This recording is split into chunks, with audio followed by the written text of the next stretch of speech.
우리 그동안 하나님이 누구신가에 대한 말씀을 가지고 한 7주 정도 말씀을 드렸습니다. 우리 한 3주 정도는 이제 기도를 들으시는 하나님은 과연 어떤 분이신가, 기도에 대한 말씀을 여러분들과 한번 나누어 보려고 합니다. 그래서 오늘은 느헤미야의 기도, 다음 주는 다니엘의 기도, 그 다음 주는 히스기야의 기도, 이런 식으로 해서 우리 기도의 대상이신 하나님, 그 하나님은 과연 어떤 하나님이신지에 대해서 여러분들과 한번 살펴보도록 하겠습니다. 느헤미야의 조상은 기원전 586년에 예루살렘이 멸망을 당할 때에 바벨론의 포로로 잡혀서 바벨론에 거주하고 있었습니다. 그러다가 바벨론이 페르시아에 의해서 멸망을 당하게 되었죠. 그러다가 느헤미야는 페르시아의 공무원이 되었습니다. 공무원이 되었는데 그 공무원의 직책이 무엇이었냐면은 페르시아 왕의 수를 감당하는, 수를 책임지는 그런 공무원이 되게 되었습니다. 여러분 한번 생각 한번 해보세요. 바벨론 사람도 아니고 페르시아 사람도 아니고 포로로 잡혀온 후손이 왕궁에서 왕이 먹는 술을 관리하는 직분을 가지고 있었다라고 하는 것은 느헤미야의 삶이 어떠한지를 우리는 잘 알게 됩니다. 그냥 대충 산 사람이 아니에요. 철저하고 자기 관리를 잘 하면서 그렇게 살았던 사람이었기 때문에 자기는 비록 포로로 잡혀왔던 그런 자손이었다 할지라도 페르시아에서 왕궁에서 왕의 최측근으로 그렇게 직분을 감당하며 살아갈 수 있었습니다. 오늘 본문의 말씀은 느헤미야가 기도하는 내용입니다. 그러면 느헤미야가 왜 기도했을까요? 그 기도한 기도의 내용은 과연 무엇이었을까요? 기도를 한 시기는 언제였는지 우리가 이런 부분들을 살펴보면서 성경에서 말하는 하나님께 드리는 참된 기도가 어떤 기도인지를 여러분들과 한번 생각해 보았으면 좋겠습니다.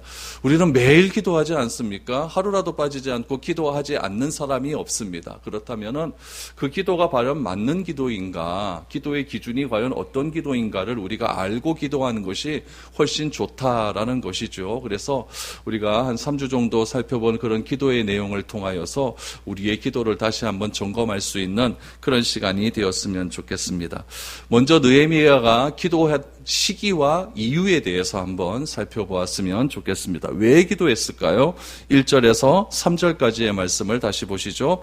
하가랴의 아들 느헤미야의 말이라. 아닥사스다 왕 제20년 기슬르월에 내가 수산궁에 있는데 내 형제들 가운데 하나인 하나니가 두어 사람과 함께 유다에서 내게 이르렀기로 내가 그 사로잡힘을 면하고 남아있는 유다와 예루살렘 사람들의 형편을 물은즉 그들이 내게 이르되 사로잡힘을 면하고 남아있는 자들이 그 지방 거기에서 큰 환난을 당하고 능욕을 받으며 예루살렘 성은 허물어지고 성문들은 불탔다 하는지라 라고 말합니다. 언제 기도하기 시작을 했습니까? 아닥사스다 왕 제20년 기슬르월에 있었던 일이다라고 말하죠. 아닥사스다 왕 제20년이라고 하는 것은 기원전 445년입니다. 이거는 정확하게 역사적으로 나타난 그런 때입니다. 기원전 445년.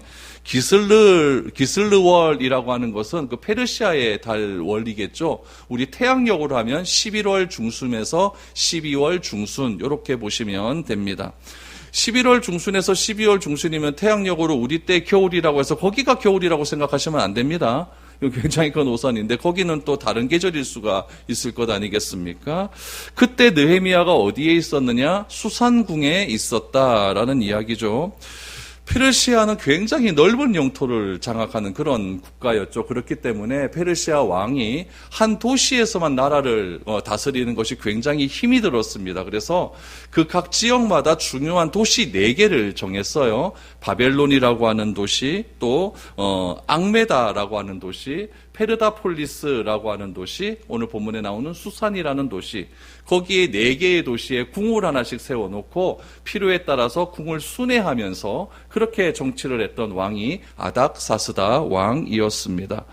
느헤미야는 지금 어디에 있습니까? 수산궁에 있고 아닥사스다 왕은 지금 수산궁에 있지 않고 다른 지역에서 지금 나라를 다스리고 있는 그런 것으로 보여지게 됩니다. 그런데 느헤미야의 친동생이었던 하나니가 유다 예루살렘에서 급하게 수산궁에 있는 느헤미야를 찾아오게 되었다라는 거죠. 바벨론의 포로로 잡혀 있다가 바벨론이 페르시아에게 멸망을 당하고 페르시아 일대 왕이었던 고레스 왕이 조서를 하나 내립니다. 그것은 무엇이냐면은 바벨론 때 포로로 잡혀왔던 많은 나라들을 다 자기 다 고국으로 돌아가라 라는 조서고, 또 하나의 조서는 무엇이냐면은 각 민족마다 믿는 신들이 있을 것 아닙니까? 그 신들을 믿는 것을 허락하는 조서를 내리게 됩니다. 그래서 이 바벨론에 있었던 이스라엘 백성들도 3번에 걸쳐서 예루살렘으로 돌아가게 되는 거죠. 처음에는 스룹바벨이라고 하는 지도자를 통해서 돌아가게 되었고, 두 번째는 에스라라고 하는 지도자를 통해서 두 번째 귀환이 이르게 되었고, 세 번째는 이 느헤미야를 통해서 3번의 귀환이 이루어지게 됩니다. 그런데 이 하나냐가 예루살렘에서부터 지금 수상궁으로 왔다라고 하는 것은, 이 하나냐는 이 3번의 귀환 중에서 에스라 시대 때 두 번째 귀환이죠. 그 시대 때 예루살렘으로 귀환했던 사람이었다라는 것을 우리는 알 수 있게 됩니다. 여러분, 예루살렘에서 수상궁까지 거리가 어느 정도냐면 1600km예요. 수상궁이 어디에 있는 곳이냐면은, 여러분, 티그리스강, 유브라데스 강 유역에 있는 건데, 아브라함의 고향 있지 않습니까? 갈대아우르 딱 그 지점이에요. 그러니까 아브라함이 가나안 땅으로 가는 게 1600km였다는 이야기예요. 여러분, 말이 1600km지 비행기가 있습니까? 자동차가 있습니까? 걸어서 지금 얼마나 다급한 소식이었으면 걸어서 1600km를 가고 그렇게 와서 지금 자기 형이었던 느헤미야에게 지금 급한 소식을 전하게 되는 것이죠. 여러분, 1600km도 딱 와서 자기 형 앞에 섰습니다. 그러면 제일 먼저 형이 무슨 말 하겠습니까? 아유, 너 뭐 온다고 애묻다. 좀 뭐 괜찮나? 이런 이야기를 먼저 물어야 될 것 아니겠습니까? 근데 느헤미야는 오자마자 제일 먼저 묻는 이야기가 어떤 이야기였냐면은, 하나님의 뭐 안부는 뭐 안중에도 없습니다. 예루살렘이 어떻게 되었느냐? 이걸 먼저 묻고 있는 거죠. 예루살렘이 어떻게 되었느냐? 그러니까 느헤미야의 마음 가운데는 늘 언제나 자기 고국 에레미야에 대한 관심이 그만큼 컸다는 것을 우리는 알 수 있게 됩니다. 하나니가 이 느헤미야에게 예루살렘에 대한 소식을 듣게 됩니다. 소식을 전하게 되죠. 예루살렘 성문은 다 무너졌습니다. 성벽은 다 무너지게 되었습니다. 불타버렸습니다. 엉망진창입니다. 라고 하는 그런 소식을 들었을 때 느헤미야가 어떻게 되었습니까? 예루살렘 소식을 듣고 며칠을 슬퍼하며 울었다라고 그렇게 기록하고 있죠. 느헤미야가 앉아서 며칠을 울 수 있었던 이유는 무엇이냐면은 예루살렘을 그만큼, 자기 민족을 그만큼 사랑했기 때문이다라는 이야기죠. 여러분, 우리가 슬픈 소식 듣고 잠깐은 울 수가 있죠. 잠깐은 울 수가 있지만, 그러나 며칠을 울었다라고 하는 것은 그만큼 예루살렘과 민족에 대한 그런 애정과 사랑이 컸다는 것을 알 수 있게 됩니다. 제가 이렇게 오늘 본문 말씀을 이렇게 살펴보면서 참 감동이 되었던 것은 무엇이냐면은, 하나님으로부터 소식을 듣는 순간 이 느헤미야의 마음이 이렇게 무너질 수도 있구나라고 하는 거예요. 여러분, 4절 말씀을 보시면, 내가 이 말을 듣고 앉아서 울고 수일 동안 슬퍼하며 하늘의 하나님께 금식하며 기도했다라고 말하지 않습니까? 여러분, 운다고 다 진정성이 있는 눈물은 아니에요. 그러나 가슴 깊은 곳에서 올라오는 눈물은 진짜 회개의 눈물이고 고통의 눈물입니다. 느헤미야가 흘린 이 눈물은 바벨론의 포로로 있다가 예루살렘으로 돌아간 이스라엘 백성들을 향한 안타까움의 눈물이고 연민과 자비의 눈물이에요. 여러분, 이제 좀 있으면 이제 우리 다음 주면 우리 3.1절이 되지만, 그렇죠? 우리 해방될 때 얼마나 기뻤겠습니까? 그렇죠? 해방될 때 그 기쁨은 이로 말할 수가 없는 거예요. 이스라엘 백성들도 시편에 보면은 내가 바벨론 강가에 앉아서 예루살렘 성을 향하여 늘 언제나 울었다고 하는 그런 시도 나오지 않습니까? 그러니까 이스라엘 백성들은 바벨론의 포로로 잡혀 들어갔다가 하나님을 향하여 예배드리지 못한 것에 대한 아픔이 너무나 있었던 거예요, 바벨론 안에서. 그래서 늘 언제나 우리가 예루살렘 속에서 예배드릴 때가 너무나 좋고 귀했다라고 하는 것을 바벨론 안에서 몸소 깨닫게 되는 거죠.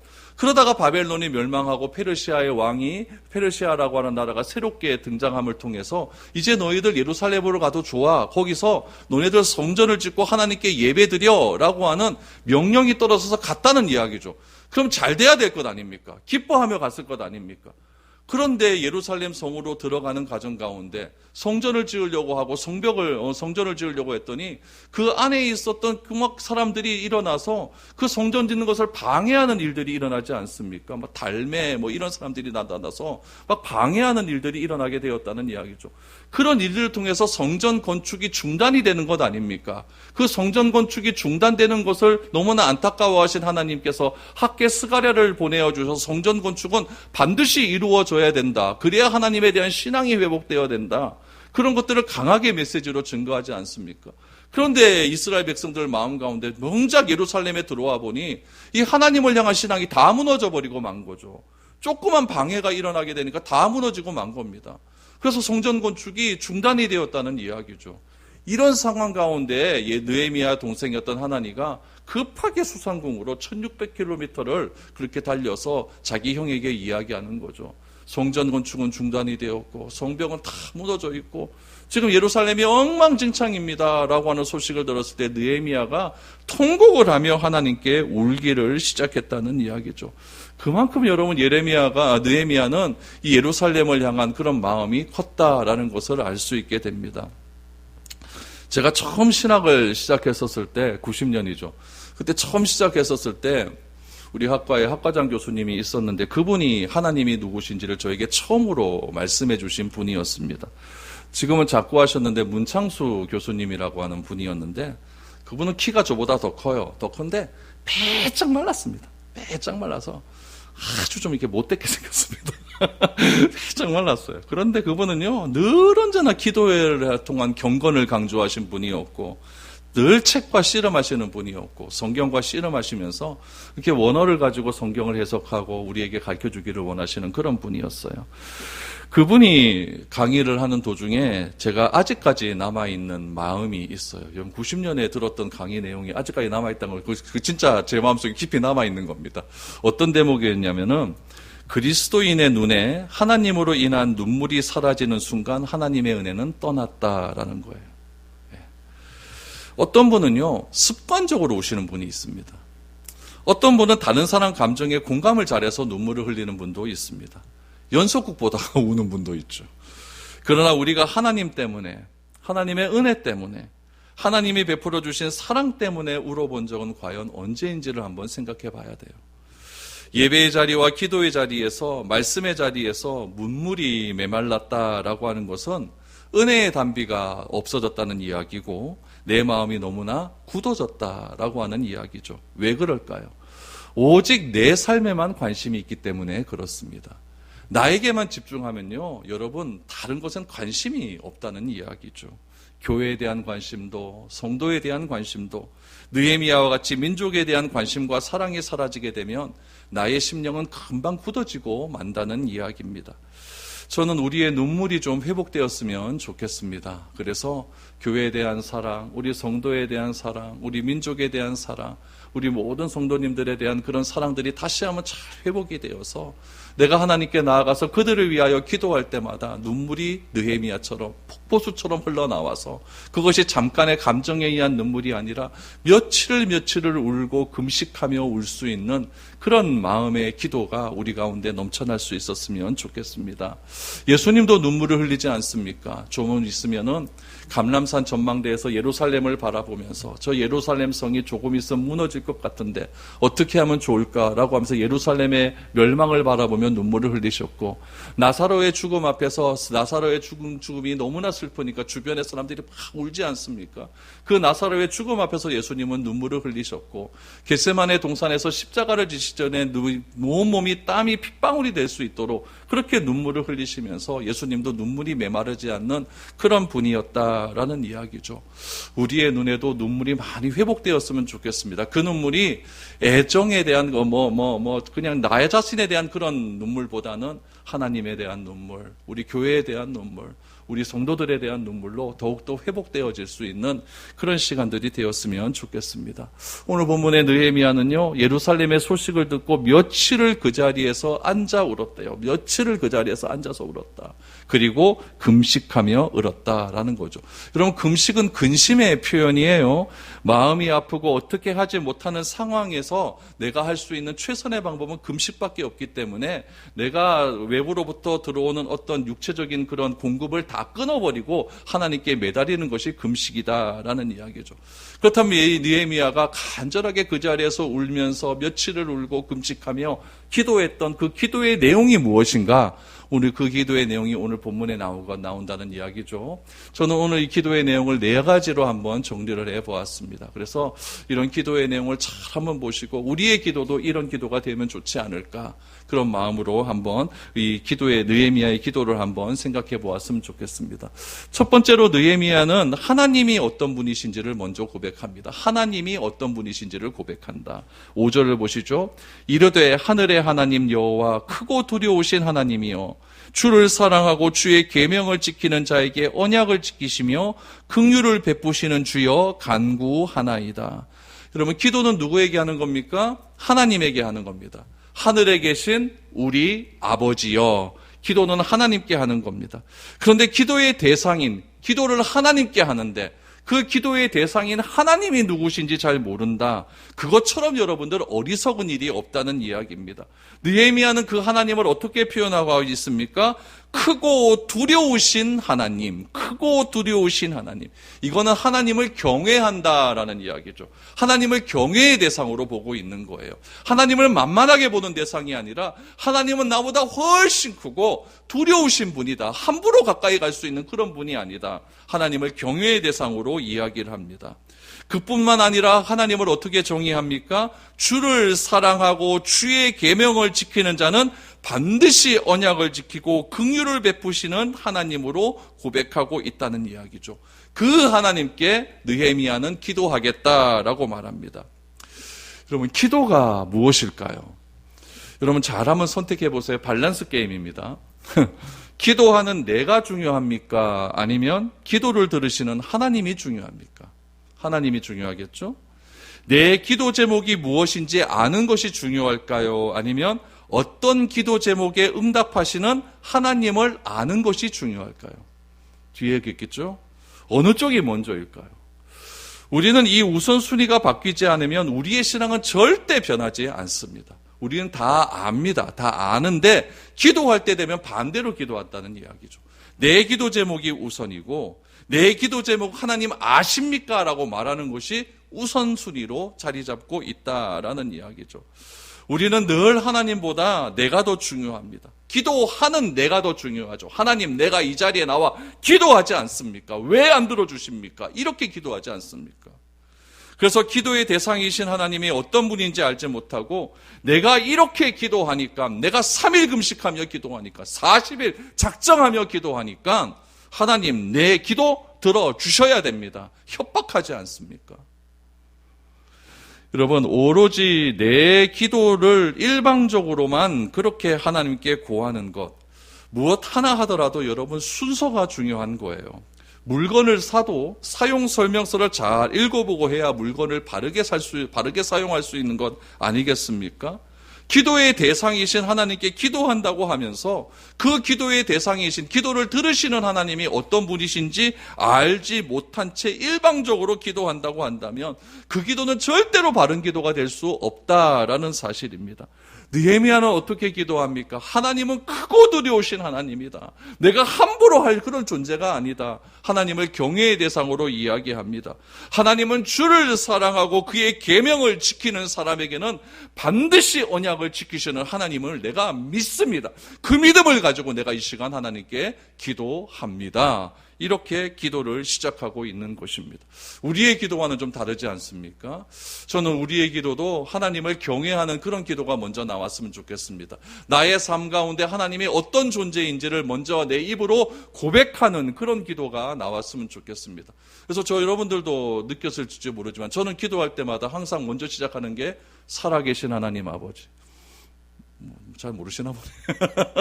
살아계신 하나님 아버지. 이런 기도를 많이 먼저 하지 않습니까? 제 신앙에서는 하나님은 살아계신 하나님인 거예요. 살아계신 하나님이죠. 그래서 여러분들의 기도의 내용 가운데도 이 기도의 대상이신 하나님이 어떤 하나님이신지를 먼저 고백할 수 있는 그런 기도가 되었으면 좋겠습니다. 두 번째로 느헤미야의 기도는 어떤 기도입니까? 회개의 기도를 하고 있습니다. 그런데 이 회개의 기도가 우리의 회개하고는 조금 달라요. 우리 한번 6절 7절 말씀 보시죠. 이제 종이 주의 종들인 이스라엘 자손을 위하여 주야로 기도하오며 우리 이스라엘 자손이 주께 범죄한 죄를 자복하오니 주는 귀를 기울이시며 눈을 여시사 종의 기도를 들으시옵소서. 나와 내 아버지의 집이 범죄하여 주를 향하여 크게 악을 행하여 주께서 주의 종 모세에게 명령하신 계명과 율례와 규례를 지키지 아니하였나이다 라고 말합니다. 여러분, 느헤미야의 회개는 어떤 회개였느냐? 자신과 백성의 죄를 동일시하는 회개였어요. 지금 느헤미야는 포로로 끌려온 백성의 후손입니다. 그랬던 그가 공직자의 자리에 올랐어요. 공직자의 자리도 지방 관리직이 아니라 왕국에서 왕이 먹는 술을 담당하는 직책입니다. 요즘 말로 하면 대통령실에서 근무하고 있는 거예요. 그러니 느헤미야의 삶이 얼마나 철저했고 완벽했고 자기 관리에 최선을 다한 사람인지를 알 수가 있는 거예요. 포로의 신분에서 왕과 같은 장소에서 일할 수 있도록 선택을 받았다고 하는 것은 느헤미야의 삶이 깨끗했다는 이야기죠. 청문을 해도 털 게 없는 거예요.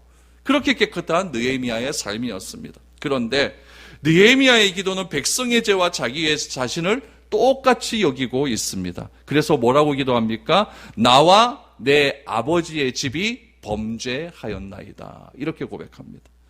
내 아버지의 집은 좁게 보면 가문, 넓게 보면 이스라엘 전체 아니겠습니까?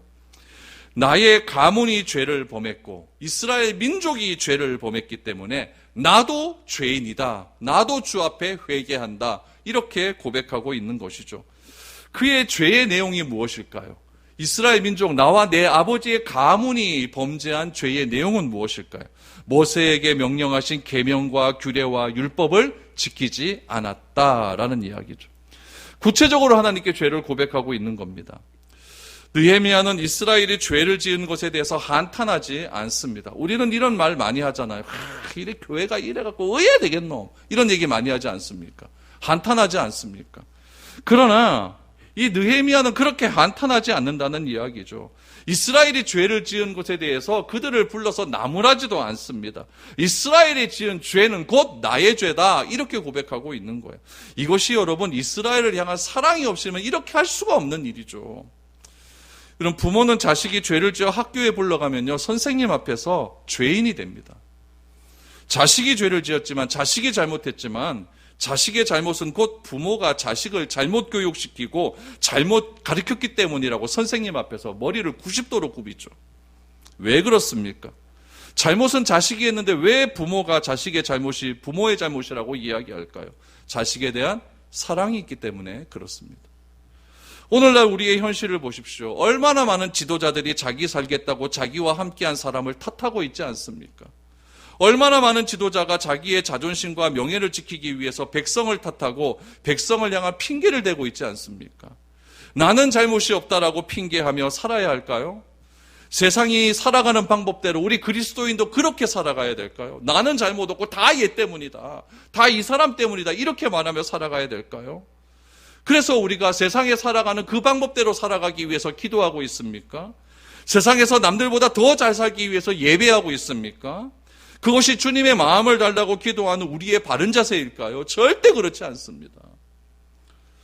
우리가 세상에서 일어나는 여러 가지 죄악과 범죄의 자리에 있지 않았다 할지라도 우리의 내면을 살펴보면 우리 또한 죄인이라는 사실을 인정해야 된다는 이야기죠. 바울이 그래서 이렇게 기도하지 않습니까? 나는 죄인 중에 괴수다라고 말하지 않습니까? 우리가 다른 사람의 기도 제목을 놓고 기도합니다. 다른 사람의 기도 제목을 놓고 간절히 기도하는 것, 도고기도라고 하죠. 옛날엔 중보기도였는데 도고기도라고 합니다. 도고기도라고 해요. 그러면 여러분 그것이 나는 사람들의 기도 제목만 놓고 기도해 주는 것이 여러분 진정한 도고기도일까요? 그렇지 않습니다. 동시대를 살아가는 모든 사람이 지은 죄에 대해서 주님께 자복할 필요가 우리 가운데 있다는 이야기죠. 우리 한국교회는요, 아직까지 일제강점기 때 지었던 여러분 신사참배에 대한 구체적인 회개가 나오지 않습니다. 그럼 이 사태를 어떻게 해야 될까요? 그때 그 총회 때 결의했던 그 총회장과 뒤에 총회 때 일본 순사들이 다 뒤에 칼 들고 서 있고 그렇게 무자비한 앞잡이 앞에서 아무튼 자기 살겠다고 총회에 결의를 하지 않습니까? 신사에게 절하는 것은 그것은 예배 하나님에 대한 우상 숭배가 아니다라고 결의를 해버렸다는 이야기죠. 그래서 총회 임원들이 일본에 가서 신사에 가서 다 절했습니다. 그럼 여러분 신사 참배한 결의한 그 사람만 탓하고 우리가 욕해야 될까요? 아닙니다.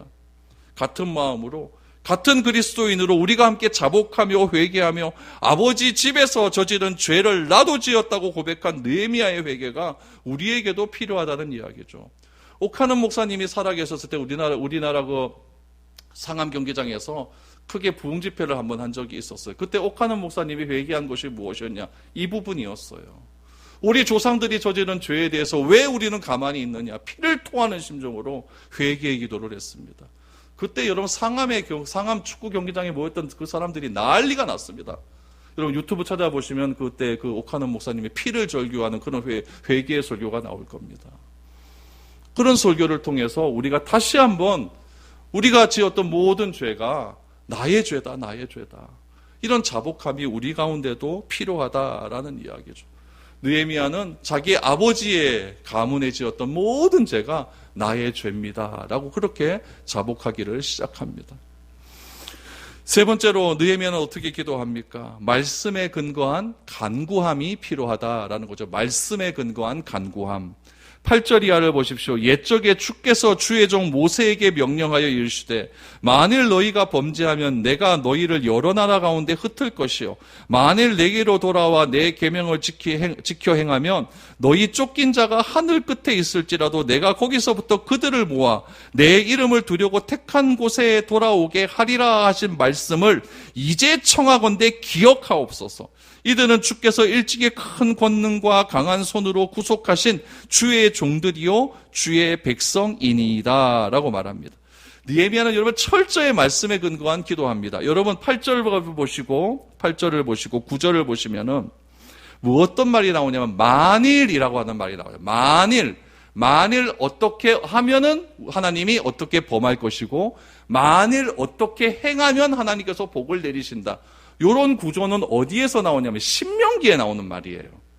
신명기를 여러분 읽어보시면 너희가 만일 내 말을 듣고 행하면 복을 주고 만일 내 말을 듣고 행하지 아니하면 벌을 내리겠다가 신명기에 반복적으로 나온다는 이야기죠. 지금 느헤미야는 신명기 말씀을 인용하고 있는 거예요. 모세에게 말씀하신 바와 같이 만일 너희가 내 말을 듣고 행하면 복을 주시고 만일 너희가 내 말을 듣지 않고 거역한다면 벌을 내리겠다 하는 말씀이 있지 않습니까?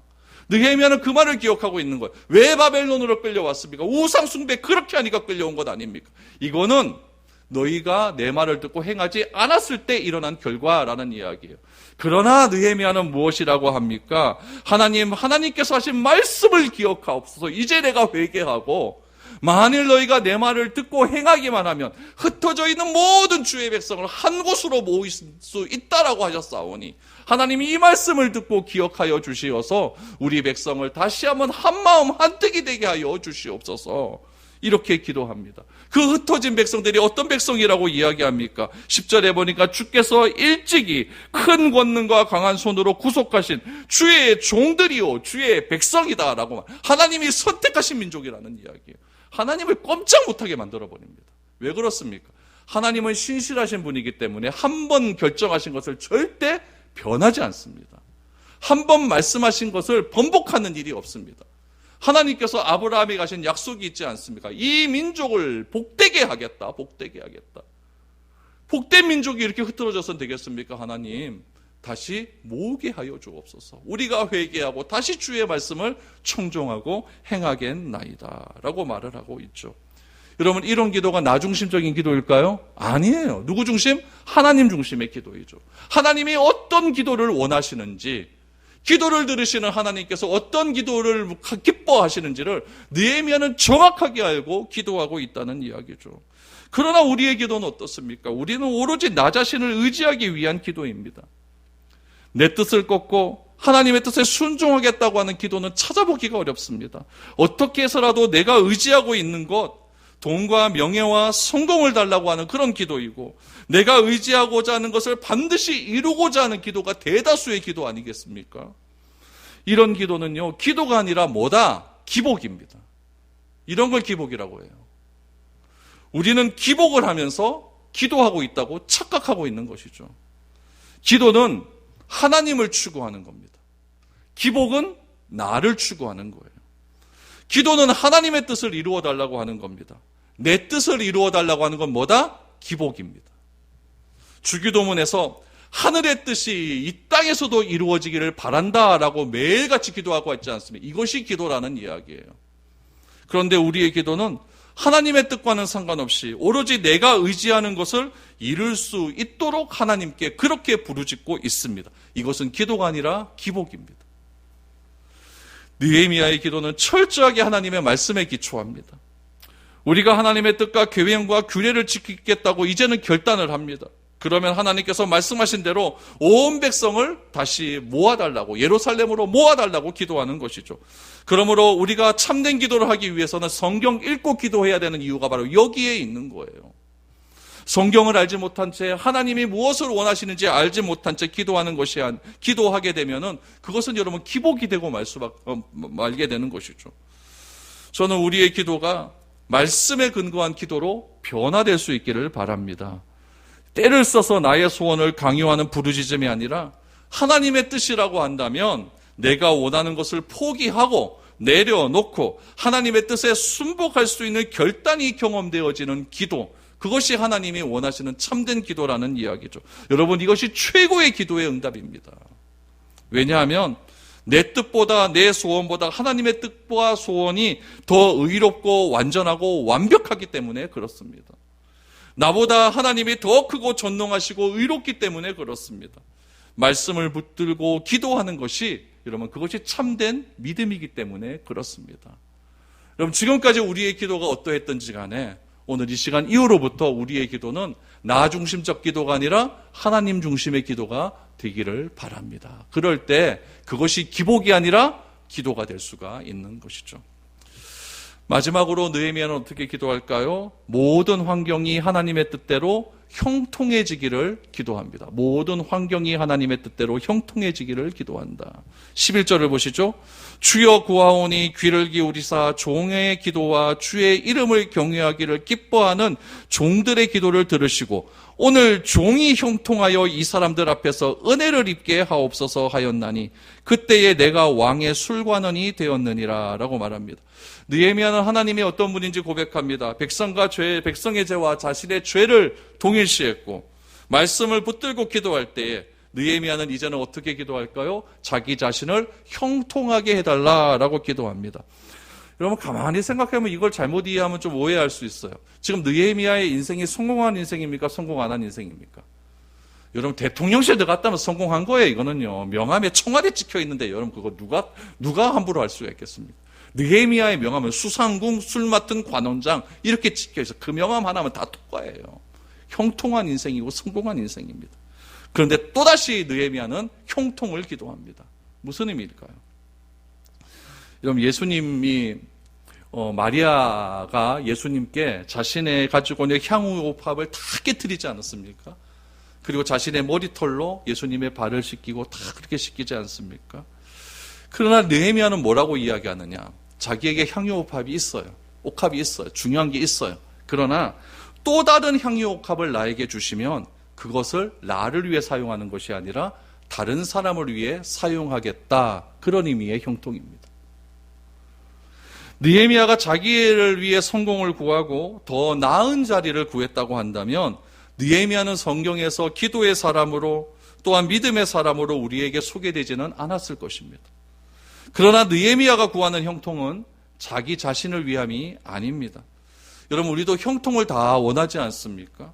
형통해지기를 다 소원하고 있지 않습니까? 그러면 어떤 형통함이 하나님이 원하시는 형통함일까요? 그것은 하나님을 모르는 사람에게 자기가 가지고 있는 형통함을 통해 복음이 전해지기를 원하는 것입니다. 하나님의 일을 감당할 수 있는 관계 속에서 형통하게 하시고, 내가 어떤 자리, 직장이나 어떤 공직에 있을 때에 그 자리에서 나의 영광과 성공을 위한 자리가 아니라, 나의 영광과 성공을 위해서 하나님께서 나를 이 자리에 계속 머물게 하셨다, 그것이 아니라 하나님의 성공과 형통이 될 수 있도록 나를 이 자리에 앉히셨구나, 이런 마음으로 기도하는 것이 형통한 삶입니다. 그래서 주변의 사람들과 늘 좋은 관계 속에서 내가 있는 그 자리에서 일하는 것이 사람의 일이 되지 않게 하시고 하나님의 일이 되게 해달라고 하는 것, 그것이 형통입니다. 꼭 느헤미야처럼 대통령실에 있어야만 내가 좋은 자리다, 그게 아니에요. 성경은요, 어느 자리든 여러분 직업에 대한 어떤 차별이 없습니다. 어느 자리에 있든지 오늘 느헤미야가 말한 것처럼 오늘 종이 형통하여 이 사람들 앞에서 은혜를 입게 하옵소서. 이것이 형통입니다. 그러면서 느헤미야는 말하지 않습니까? 그때 내가 왕의 술관원이 되었느니라. 기가 막힌 거예요. 저는 여러분들의 있는 그 자리에서 여러분들을 통해 많은 사람들에게 은혜가 넘쳐날 수 있기를 소망합니다. 여러분 때문에 많은 사람들이 형통해질 수 있기를 소망합니다. 그것을 위해서 느헤미야는 간절히 기도한 겁니다. 우리가 기도하며 간구하며 예배할 것인데 우리가 하는 모든 일이 하나님 앞에서 형통해져야 되는 것 아니겠습니까? 말씀을 믿고 기도할 수 있기를 바랍니다. 나만을 위한 기도가 아니라 교회를 위해서, 나라를 위해서, 우리 가정을 위해서, 힘들고 어려운 분들을 위해서 함께 기도할 수 있기를 바랍니다. 그 기도가 나의 욕심이 아닌, 나의 욕망이 아닌 하나님의 형통과 은혜를 위해 기도하는 그런 저와 여러분들이 될 때에 여러분들의 기도는 역사의 길이 남을 수 있는 그런 복된 기도가 될 줄로 믿습니다. 그런 기도 열심히 하셔서 하나님의 기도 응답의 놀라운 능력을 많이 간증할 수 있는 저와 여러분들의 기도가 될 수 있기를 축복드립니다.